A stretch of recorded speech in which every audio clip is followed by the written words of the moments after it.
they counting me out, I'm getting it in, yeah. No time for no loss, I'm paying the cost, I'm in it to win, yeah. Refuse, mine, it can't be diffused. If you ain't thinking the same, then we playing by different rules. You can't see the vision, we living in different views. Until we complete the mission, keep getting up, never snooze. I walked a mile in my shoes, had the mind of a fool, chasing diamonds and jewels. Trust me, I was confused. Started minding my business and used my mind as a tool. Ended up finding my purpose and found the time to get to it. They told me I couldn't do it, they told me I couldn't make it. They sold it, could never break it. That's sadly mistaken. I need a piece of the pie, I want it so bad I can taste it. They told me, like told me, keep on running, toes they gon' take them. Used to lose, built to win, applied myself, I felt it in. No time for the doubt, they counted me out, I'm getting it in, yeah. No time for no loss, I pay for the cost, I'm winning to win, yeah. Refuse to lose, I'm built to win, apply myself. Welcome back to CTC. I'm your gracious host, Carl, and I'm back for another episode, man. And it's like my name says, it's Mr. Natty time. It's the national championship. We got that in about, I'm gonna say 20 to 30 minutes. You know, they do the little pregame, all the intro stuff, the presentation. It's gonna be a nice presentation. So I don't think we're gonna kick off at exactly 7:30. I say 7:40, 7:50ish. But man, we're finally here. It's the last game of the 2024-2025 college football season. And if I might say myself, it's been a fun, action-packed college football season. Now, I do got a guest. I will intro on them in a minute. But before I do that, I'd like to ask that you leave a comment, share, subscribe. It helps the channel. It helps my channel, CTC, by way of the Refuse to Lose Network. We also got the main show featuring Joe, Tomo, Dave, Tuesdays, 7 to 8:30-ish. Tuesday, Friday nights. Unfazed, which is going to be a fun episode to watch. Tuesday, 9 o'clock Eastern, 8 o'clock Central. We have BWT, Baseball with Teddy. Be sure to look out for him. He dropped the episode last week about the NL and AL West, I believe. We have Dave's Doghouse, who went live last night. Highlights and lowlights of sports. Shout out. Speaking of my Michigan State Spartans, 11 straight wins. Huge win against Illinois.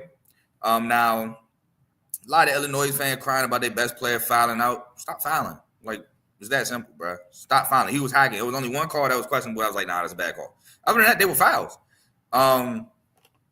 We got FFC, Fantasy Football with Coach Coombs. Obviously, the Fantasy Football season is over, as well as my Ravens season is over. But he should be coming back soon around free agency, draft time. So look out for that. We got RBO, Real Ballers Only, with Vaughn NBA show. So make sure you look out for that. My Pistons just beat the Rockets tonight on MLK Day. You know what I'm saying? So I'm feeling nice, at least about that. We have In the Red Corner featuring Ty, Ricky, and Tomo boxing show. So make sure y'all look out for that. They went live Sunday night. So I know I didn't watch it, obviously. The Ravens were playing at the time. Sorry, y'all. Sorry, not sorry. But the Ravens were playing, man. Ty is still wild for that. I told him that he wild for making the show that time. We have, I think that's all. I believe that is all the shows we have on the network. Yes, it is. So please make sure you like, comment, share, and subscribe to those shows as well. Yeah. And yes, this is my current bowl record right here, 27-18. I will tell y'all my pick for the Natty. Hopefully my pick wins, and I'd be happy with finishing 28-18. Obviously, I think my record should be better. We've had a couple games that just some crazy things happened that, can't explain. But I'm going to have to talk about it later on. Them preview shows, them recap shows are coming. And one last thing before I introduce my guest.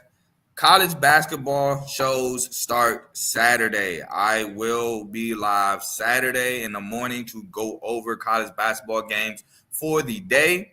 I've been waiting for after football season, which is obviously the last day today. And there will be a show Thursday with my boy Luke. We will be wrapping up MSU football and talking about MSU basketball in its current state and moving forward with the rest of the year. So look out for that Thursday. I want to say we came up with 9 o'clock Eastern, 8 o'clock his time, so 8 o'clock Central. So look out for that.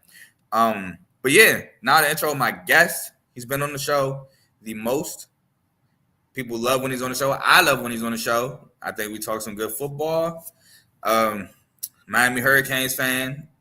I would say a really good season. He might argue me down, but they had a really good season. I feel bad about what they did at the quarterback position. However, I'm not gonna lie there. But my boy Ace, welcome my boy Ace. Hey man, thanks for having me back. It's always a pleasure to talk with you.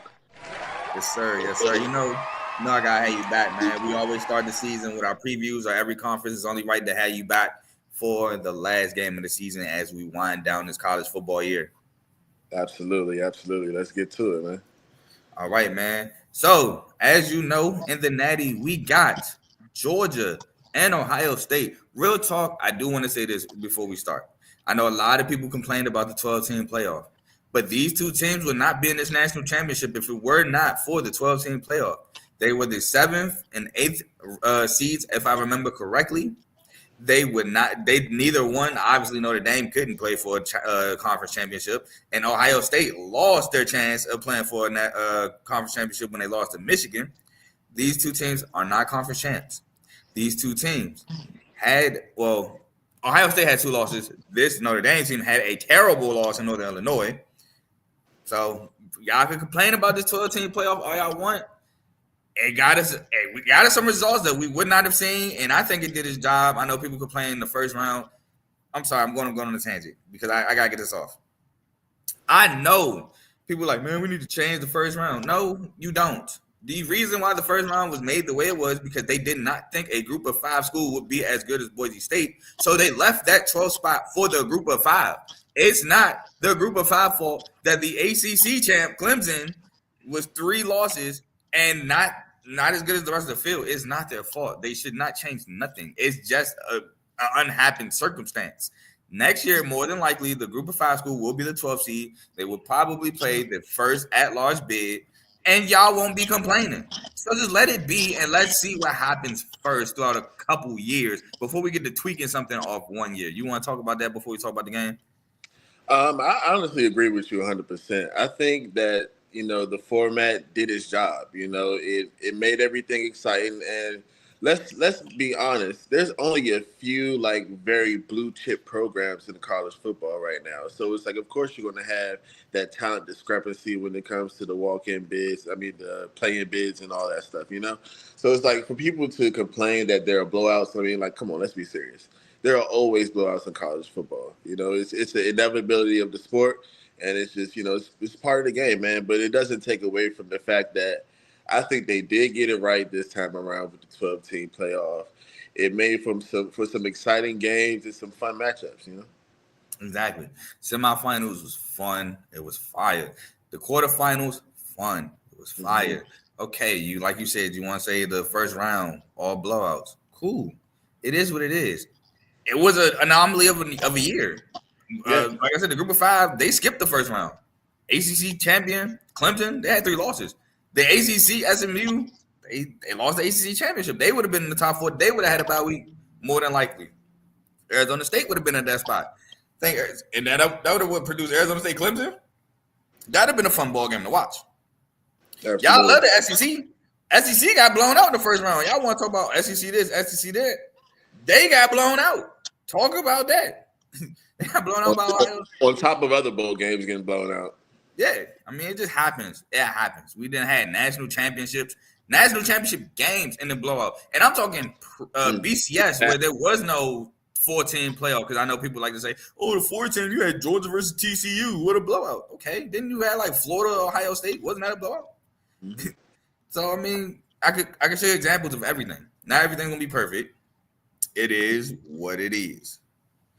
So, let's get into this game, though, however. This is a rematch from not this year, but from last year. If you remember, Ohio State had a chance to I think Ohio State had a chance to hold Notre Dame, but Notre Dame, I think, no. Let me, I thought Ohio State won. Ohio State won, right? I believe so. But I think it was a very close game, though. I think it was a one-possession game coming down to the wire. It was at the end because somebody had not enough players on the field. And I want to say it was Notre Dame had 10 players on the field and Ohio State scored because of that. That's exactly what it was. What it was. And I want to say Ohio State won because I remember he was like, where's Lou Holtz now? Because Lou Holtz called him soft. And they can't win the big game. And Ryan Dang ended up winning. And they won off that game on the touchdown drive. So Notre Dame has a chance to right that wrong. Now, Benjamin Morrison obviously ain't been there all year. He's not going to be this year. But Riley Leonard is now the quarterback. Sam Hartman is, he's in the league. He's not there. You got Riley Leonard. You got Jeremiah Jadarian Price. Bo Collins said he's 100%. You got Jalen Greathouse, who's looking a little bit better than last year. You got guys ready to rock and roll. On the Ohio State side, new quarterback, Will Howard. Didn't make the conference championship, but you in the natty, and that's the ultimate goal. Yeah, you want two or two. You want the conference and your natty. But they in the natty. You take the natty over the conference. If you rather be a conference, you would rather be a national championship and not make the conference championship than a conference championship and not make the national championship. So you got the best out of what he could make. On that side, you got Quinshon Judkins, the guy who came over from Ole Miss. You got Travion Henderson. You got Jeremiah Smith, who man, and you got Emeka Obuka on the offensive side to go along with G. Scott. Ohio State is favored by 8.5 points at Notre Dame. I'm going to start it off. I'm going to Ohio State. Why am I going to Ohio State? That Notre Dame-Penn State game showed me a little something. It showed me that Notre Dame, too, could be susceptible to the run. They might have to load the box to stop Will Howard. And if that's the case, Jeremiah Smith and Emeka Obuka on the outside might get nasty. Because Jeremiah Smith is tough to cover. You daggone there have to bracket cover that guy, and he's a freshman. And that leaves Emeka Obuka with one-on-one opportunities and G. Scott alone to work the middle of the field. And let's not forget, he's kind of an afterthought in this offense, and Carnell Tate. Carnell Tate can do some things, too. He's kind of an afterthought in this offense. But, man, oh, man, if Ohio State gets this run game going, it could look ugly for Notre Dame because it opens up the passing, it opens up the play action pass, It opens up the deep shots, and it may open up one-on-ones. And you do not want that against Jeremiah Smith. So I'm going with Notre Dame in this game. I'm going with Ohio State in this game. But I will say 8.5 points is kind of crazy. 8.5 points is kind of crazy. Now, I wish it stayed at 10.5 would have opened up with. Man, I should have jumped on that when I had a chance. But over a touchdown, I don't know, man. I think this is a close game, goes down to the wire, or maybe Notre Dame got to come down to score to make it a tie game to force OT. But I'm going to Ohio State. Yeah, I'm not mad at that at all. And I've been kind of wrestling with it all day, trying to figure out which side I want to take. And I've been trying to rationalize it to myself because I love the energy that Notre Dame has been playing with. I love the tear they've been on. Like, to turn your season around after that loss to Northern Illinois and for them to dominate the way that they have been is very impressive. And it's something that I don't think people thought a Marcus Freeman team had that in them. You know what I mean? But I do agree with you. The run is going to be a big thing. Can they stop the run from Ohio State and that dreadful two-headed monster that they have? And another thing, I think scheme-wise, I want to say Ohio State utilizes the inside zone a lot, and I think that is one of the things that Notre Dame had got beat on very badly when they lost to Northern Illinois. So that's just something to look out for as well. And like you said, if that running game gets going, Notre Dame already likes to play man. I believe they play man the most out of any team in college football. They're right definitely now. Manning up. So it's like, I wonder what Al Golden is going to do. Do they stay true to themselves and, bone up and see what they could do? But like you said, Jeremiah Smith is a freak. 6'3", 225 freshman that can make any kind of contested catch. He can beat you off the line. He can basically do anything already, and then leaving Emeka Obuka, by himself with matchups, that's already a liability, So it's like Ohio State is so stacked on all levels. And then we didn't even start talking about their defense yet, with Jack out there making plays after plays. Like, it's really crazy. Like, but this is the thing too. I can definitely see Notre Dame kind of bullying Ohio State's offensive line a little bit in a similar fashion that Michigan did, Like, I think this Notre Dame line, granted, their run defense is definitely the weakest part of this defense, but I do think they're very physical at the point of attack, and I think if they can capitalize on that and kind of slow Ohio State down a little bit, especially earlier in the game, that can go a long way. If they can play keep away and all that, they got the energy, maybe Notre Dame can pull it out, man, because the last, like you mentioned earlier, the last game was very close. And I want to say the game before that, when it was C.J. Stroud and Marvin Harrison Jr., it was still a very close game. I want to say that was the year before or something like that. Like I think Al Golden does pretty well, like scheming against these guys based off the last couple performances versus the teams. So I don't really have any reason to think that he can't pull something out, especially in a game like this. They're playing with house money, when you're in that kind of position where you can just, ball to the wall, give it your best shot, and not really worry about the results. Man, that opens up a kind of freedom that I think can go well with this Notre Dame team. When you look at how Riley Leonard has been playing, it hasn't been the prettiest thing, but he gets it done. They just happen to find a way, and they have a three-headed attack rushing the ball as well. I think Jeremiah Love is coming back this game. After I don't think he played in any of the college football playoff games so far. He did. Oh, he did. Yeah, but they have a strong secondary, and if they can adopt some of the things that Texas did, holding Jeremiah Smith to one catch the previous game, maybe they do go a little more too high, or maybe they just pick and choose their moments to do it. But I do think this is going to be a close game. I definitely like Notre Dame to cover and possibly even win, to be honest. I think I just talked myself into it. Oh, you going Notre Dame? I'm going to go Notre Dame, man. I hate both these programs just to Hey. but I want to see. I like the underdog, man. I want to see it. I like when teams have energy behind them. I like when they've been on the roll. And Al Golden was a former Cane, so why not? So, hey, first of all, I'd like to say this. You are absolutely correct. I absolutely despise both programs. Either way, one of my ops won a national championship this week. It sucks. It really does suck. But Right. I'll say this. The last time Notre Dame beat Ohio State was in 1936. Ohio State has won 6 straight, overall record 6-2 against the Notre Dame Fighting Irish. I feel you though. If they can figure out a plan like Michigan to just bully the front five for Ohio State, especially because I believe the center is still out. I think it's out for the year. Find a way to bully them up front and just get to Will Howard. It can make things ugly for Ohio State. And they have to find the ability to run the ball and maintain the run and to maintain long drives, keeping that offense off the field as well. That's what they have to do for Notre Dame, which I think at times they'll be able to do so. I'm just not sure how often they can sustain the run because Michigan was a team predicated against the run. Like they couldn't throw the ball, so they had to run the football. Now, I will say this, like I said, Jalen Greathouse, he had a phenomenal game against Penn State. He had over 100 yards, made big-time plays late in the ball game to sustain that, to capture the win. But what also helped Notre Dame in that game was Drew Allard. Drew Allard was just inaccurate, missing throws. When the ball game was put in his hands, he threw a pick. And he tried to throw 2 other picks. One I feel like was a bailout call, or not a bailout call, but a bailout play. The defender didn't have to do that, and I guess he panicked and did it anyway. But the other one, that was the right call. But he tried to throw 2 picks before he finally threw his third attempt, and he threw a pick late in the ball game, and Notre Dame won. Will Howard, I don't see doing what Drew Allard did. Now, Will Howard throw a pick? He's not beyond that. I'm not saying that. But I'm not saying Will Howard is the type where if you put the ball game in his hands, I feel like Ohio State loses. Because Will Howard has the ball game in his hand against Oregon, went crazy. Against Tennessee, went crazy. And they can start off hot. Those 2 games, they started off hot.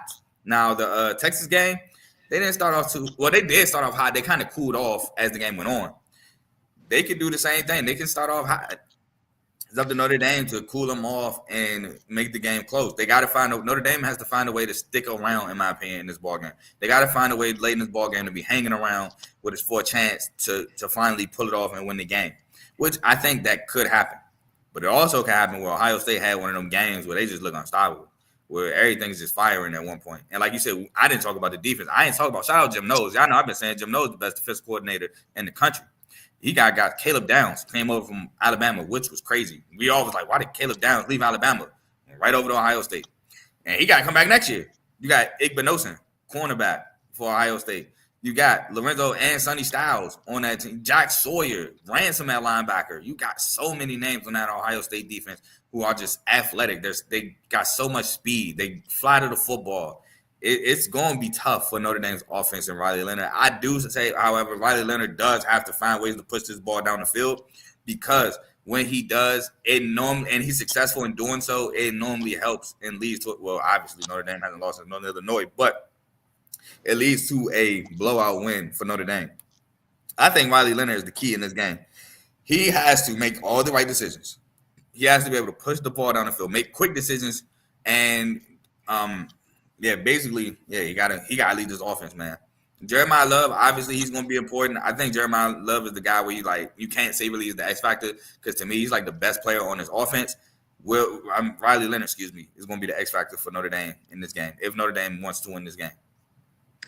Yeah, I definitely agree with your sentiments there. I definitely, and I think this kind of lends to why the spread is 8.5 points. Because it's like, what Ohio State team is going to come out here?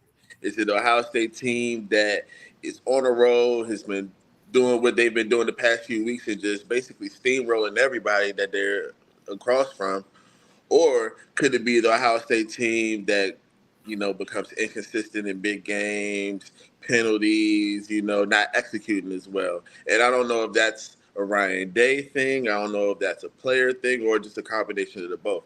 Like that's what kind of gets me, because it's like I'm not so confident that Ohio State will definitely come in there and limit the mistakes and the miscues and have the red zone success that they've been doing the past few games. I don't know. And I also agree with Riley Leonard. Riley Leonard has to have a great game. He has to find a way to push the ball, like you said. I think this honestly might be a game where Riley Leonard has the most passing yards that he's probably had all season, just because, they're going to have to take those chances. And it may be clunky. It may not look the prettiest. He may not dice them up and be surgical. But I think he'll definitely be able to, create some explosive plays along with his legs. That's another thing. I think Ohio State if I'm not mistaken, they haven't really come across anybody that was using their legs that much or as much of a threat as Riley Leonard could be. Well, Dylan Gabriel. Oh, yeah. Well, yeah, that's true. But Riley Leonard gives me such a more of a powerful force that can wear you down rather than Dylan Gabriel. Dylan Gabriel is more like, oh, yeah, I'm going to run if I have to. Yeah, Riley Leonard. This Dylan Gabriel, because boy, Dylan Gabriel, Oklahoma Dylan Gabriel, I'm gone. Yeah, that Texas game, yeah, he went crazy. I'm gone. But even still, it was like, oh, I'm running for my life rather than I'm running at you. You know what I mean? I feel like Riley Leonard can help when wearing down that Ohio State defense that is very good, and they're going to be keyed in, man. So you have to use all your prowess that you have this Notre Dame team. And I like another thing that I just thought about. Marcus Freeman was a linebacker for Ohio State. So I think if anybody is more motivated to go in there and show the world what his team has, it's him, I think he definitely wants it. Not to say that Ryan Day doesn't want it, but I just can't get behind Ryan Day in big games, something about him stinks to me. And I think it's just, I don't know if it's the preparation for games like this or it's just the attitude that the team carries, but it just seems like I think they will be lagging at a certain point in the game, and it'll give Notre Dame the opportunity to either chew some clock up or, or even take the lead, And I feel you on not being able to trust Ryan Day in big games. I really do, because I'm with you on those sentiments. But, if we look, Notre Dame in big games too. Really, yeah. Especially the playoff format, they kind of getting their teeth kicked in too. So it's like a battle of who gonna knock the I don't want to say that word. Who gonna knock? I can't think of a word that I want to use that's kid friendly. I know a word I want to say that I could say, but I can't say it. Who gonna knock that? Let's just say the nastiness off their name. Let's just say that. Who gonna knock the nastiness? Who's gonna get that monkey off their back?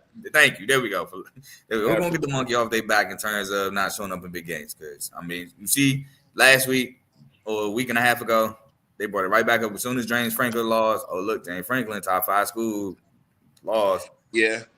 And one thing we can't deny, Ohio State has the better team. Like they have the more talent, they have the way higher ceiling. It's definitely a feeling of not David versus Goliath, because I think that's an exaggeration of it, but it's definitely levels to it. And if you look at it on paper, it seems like Notre Dame may be a level below. Yeah, like you said, Ohio State talent-wise has the better roster. That is 100% correct. Especially with, like I said, Benjamin Morrison being out for the year.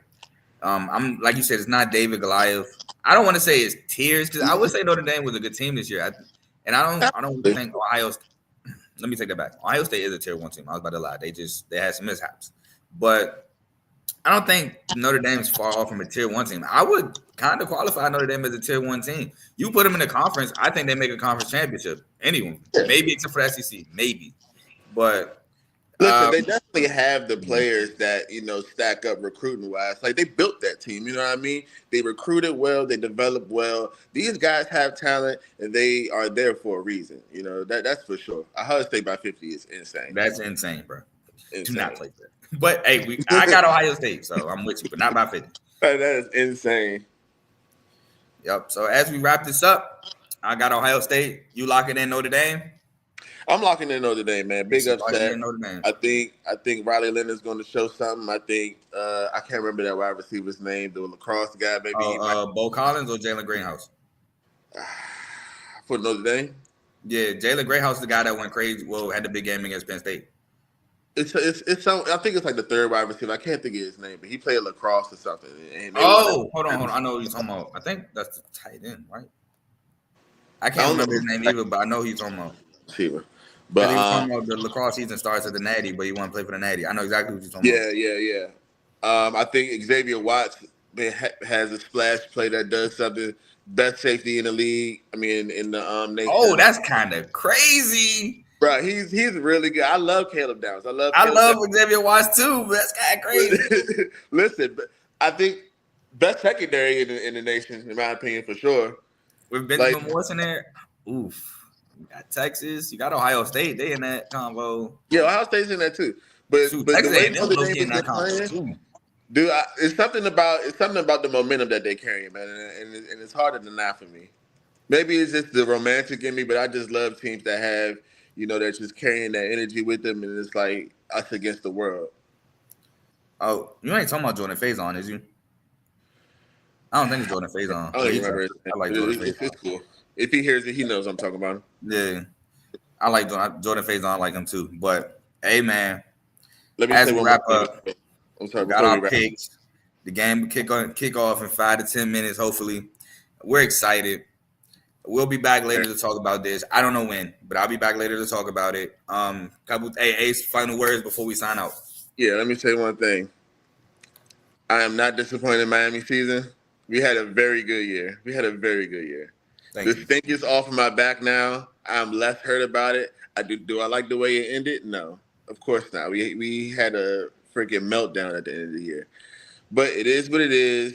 We still have pieces coming next year. Carson Beck. Tough pill to swallow, but let's go. F it. You the guy now. Yeah, that's crazy. I did not see that coming. I ain't gonna lie, man. Right. And he ain't even he jumped in the conference. No, excuse me. He jumped in the transfer portal with a no contact. Don't contact me. He knew already happened. You know what it is? His girlfriend plays basketball. Yeah, that's what I saw. His girlfriend Hannah Cavinder or something. Little twins or something. Yeah, man said, "Nah, I'm gonna get my last season of football out. I'm gonna be with my girl."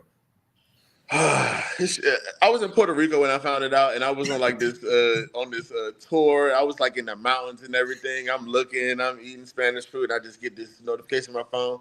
Carson Beck I almost threw my food up. I thought about you immediately. I know after what he said on my show, he is hurt right now. God. But that is irony. I had this soundbite literally on my phone. That is karma. That was irony. That is all of it. That is hilarious. Hey, well, you know what I got to use next year if it goes bad. Oh yeah, for sure. I can't wait for the ACC preview. Ooh, that's gonna be fun.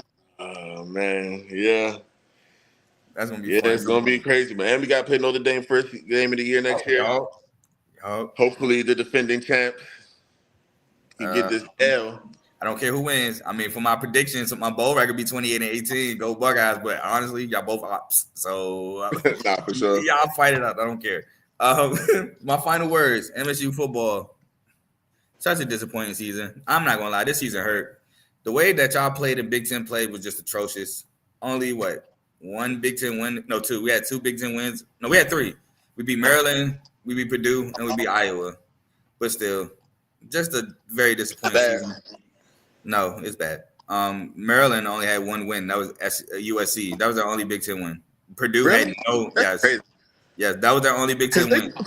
They pulled that out their butt too. Like, Exactly. Maryland almost went winless in the Big Ten. Purdue went winless in the Big Ten. Iowa's the only good win. That was it. Yeah, you're right. That's not great. No, it was very disappointing. But we got blown out at home by Rutgers. We lost by 7 to Michigan on the road. Rutgers was good this year, though. Rutgers was playing. I don't care, bro. We got blown out, bro. It's one thing to compete, but to get blown out at home, that's insane. Especially after you have the revenge factor of up 19 last year, and then you lose the game. You're up 19 in the fourth quarter and blow it at Rutgers. That pissed me off. We got smacked by Indiana, but that's Indiana, bro. I'm not. Hey, man, y'all bouncing back from other stuff, you know. Yeah. My coach took Mr. Natty time and turned into something else. But yeah, right. He added an S on it. Yeah, but Aiden, you need a better year next year, bro. Or else you're gonna be having me clipped up like you got Ace clipped up. Cause boy, oh boy, Aiden, oh my God. I ain't gonna lie. I wasn't the biggest Aiden Childs fan coming into the year. I was like, bro, he couldn't even start over DJ Unglele. Like, I'm kind of worried, and he showed me why. But besides that, Michigan State basketball, man, great. I always say, man, when we come into the season, MSU basketball with expectations, we normally don't live up to them. But when we under the radar, nobody expect nothing. We was picked fifth to be picked fifth in the Big Ten. We're currently first in the Big Ten, undefeated in Big Ten play, haven't lost a game since November 26th. I told people, man, when people don't expect us from us, that's when we had them years. That's one of them ones right there. Currently 8th in the country. I don't think we play again until Saturday. Like I said, number 1 in the Big Ten. First team since we did it like 6 years ago to start off 7-0 in Big Ten play. We ended up winning the Big Ten regular season. I think even the tournament that year. So shout out Izzo, man. Shout out to Izzo. Just great coach. That's all I got. Oh, and South Carolina, man. Football, great season. Now, I hate how we went out in the Citrus Bowl. I really do. I was hurt that we lost that game. We made Illinois look like some juggernaut on offense for some reason. Couldn't stop them in the second half. But basketball, get it together. Bro, we are winless in the SEC in basketball. Get it together. Come on, Coach Paris. I know we don't have Miles Studi. I know we're missing our starting point guard. But, man, we got to scrunch up somewhere. Now, I won't lie. Our schedule's been tough. I will applaud them for the fight. We lost to Auburn by 3. We had a chance to win at the free throw line, missed them both. We got blown out by Bama. That wasn't close, but it's Bama. We had the chance to beat Vanderbilt. We lost on the road. Got smacked by Oklahoma. I was mad about that one because Oklahoma and us, we were both winless in the SEC play. I thought that was our chance to finally get one. Now we play Florida on Wednesday. Please beat Florida so I don't got to hit this man's mouth, bro. And Ace know who I'm talking about. Please. Definitely will if you don't. That's for sure. And I ain't even got to talk about the women's basketball side. Y'all already know what it is. But that's all I got for y'all today. Ace, you got all your words out? Yeah, man, I got them all out. Again, brother, great season. It's always a pleasure, and it's always super fun being on this thing, man. I love it. Yes, sir. Yes, sir. I appreciate you always for coming on.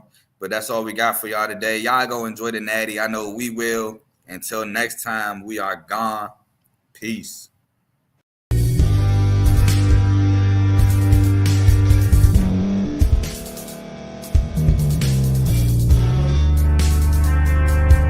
Thank you for staying to the end. If you're watching this on YouTube, please like this video, subscribe, and also hit that notification button so you can be notified next time we put out a video. If you're listening on any podcast platform, subscribe and hit that notification button, y'all, so you can be notified we put out another podcast audio. And last but not least, hit that share button. No matter what you're listening to or watching it, hit that share button and send it to somebody that you know that would love to watch this episode you just listened to. So once again, thank you for staying to the end, and we'll see y'all in the next episode.